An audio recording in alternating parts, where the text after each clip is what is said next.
Hey YouTube, out here in the shop, just going to show you how I use this whole outfeed table slash MFT thing I built. There was one request for that. I thought I'd give you a go on exactly how it's all set up and how I'm using it.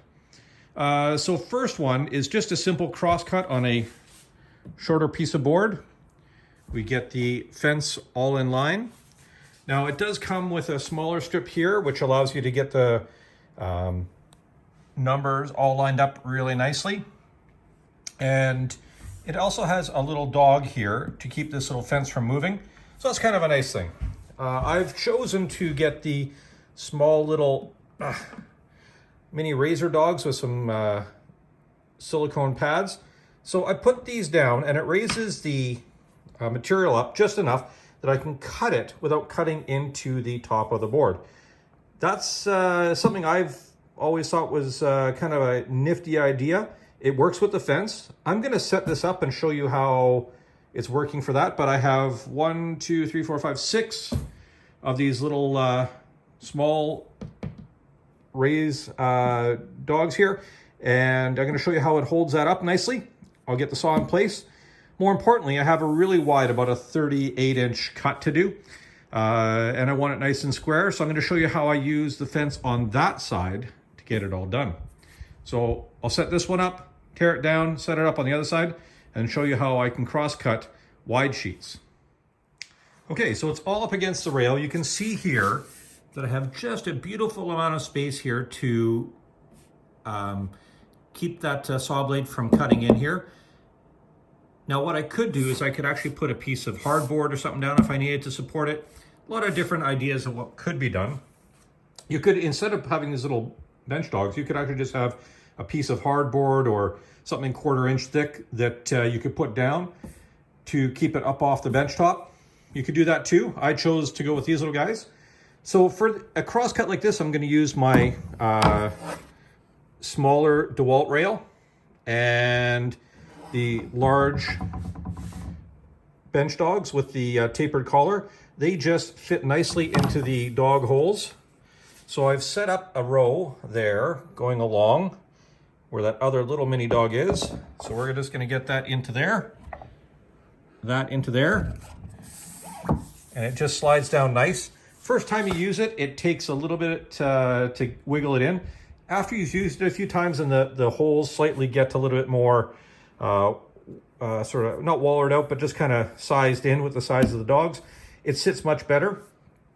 When I set up the rail, I loosened the dogs, pulled the rail all the way this way, and then tightened them down so that there's no slop, and there is enough adjustment that the dogs and the rail can sit a little bit this way in this track here. So to make sure you get them all correct, pull the rail across as you tighten them up, then they're good to go.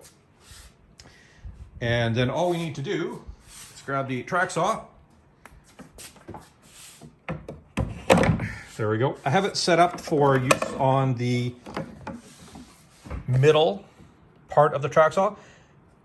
Previous video, remember that the DeWalt saws have two different grooves for the different tracks. So this one will allow you to use the DeWalt tracks. This one will let you use Festool tracks. So just keep that in mind. DeWalt saws have double duty. If we look at how everything's set up here,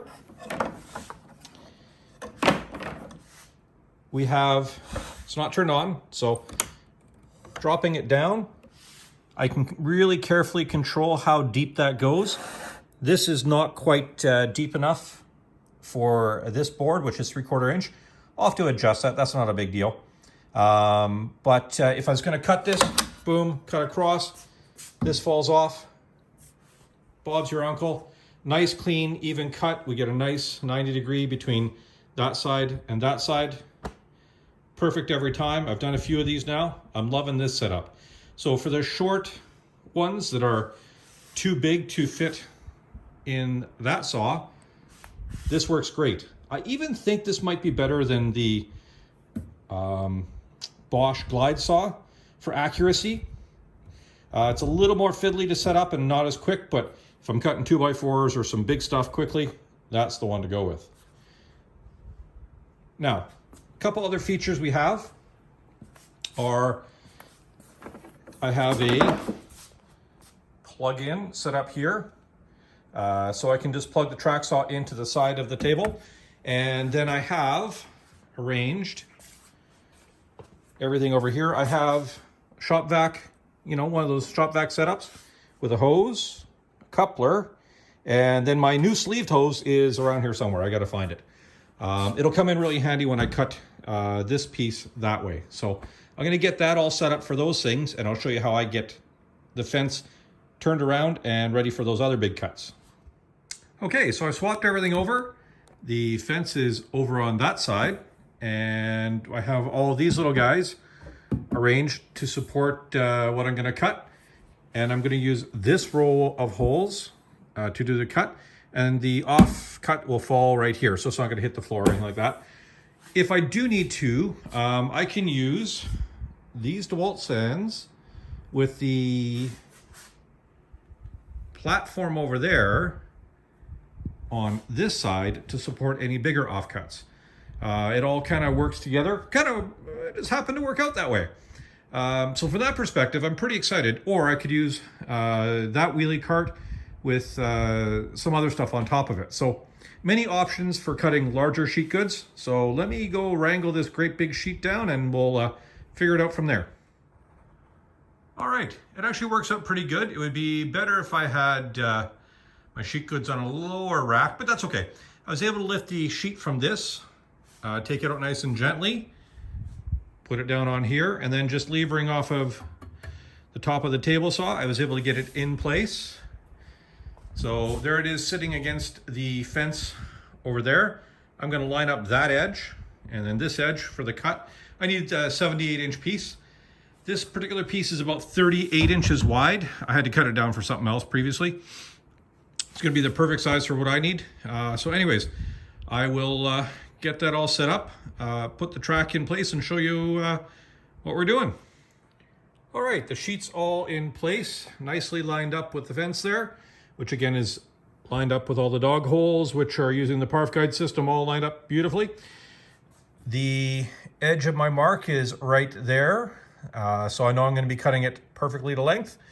I do have holes here I can use, so it's in this row here. I have another one out here that I can use if necessary, but again, with the fence being in that position, I got lots of room.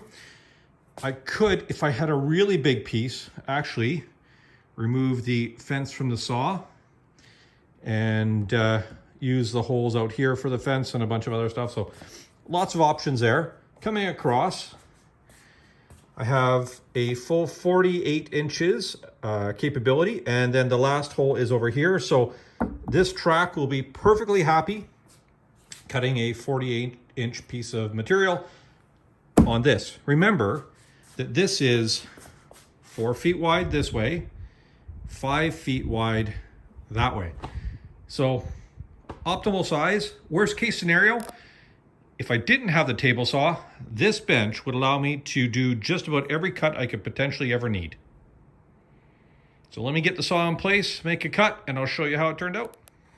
All right, so the saw is all done up. One thing I realized with the sleeving that I did on this hose, it's not gonna leave any marks. These hoses, if they're dragged across stuff, they can potentially leave a bit of a mark. I'm gonna sleeve one of these hoses as well, so it's all nicely tidied up and won't leave anything on any sheet goods that I'm cutting. So I guess that's part of the reason why I got that all set up that way. Track saw plugged in there. There's only that on this circuit. Hose hooked up. Remote dust collection dongle is somewhere in the shop. I'll find it. So let me just cut this big old sheet of wood. I just stopped partway through just to show you how good this splinter guard works here. This is the second thinnest veneer I've ever come across. It's super splintery. I've had problems with it before. Everything's coming up great. Cutting super easy. This is the best I've ever had for cutting large sheet goods across in the short direction. So let me finish this up and let's check some measurements with the square. Okay, so the rail slides nicely back in its place underneath. Everything's done up here. All nice and even. Let me grab the, oh, where it is here, I got it. Sorry guys, my Woodpecker's Precision Aluminum Square. See how good we did.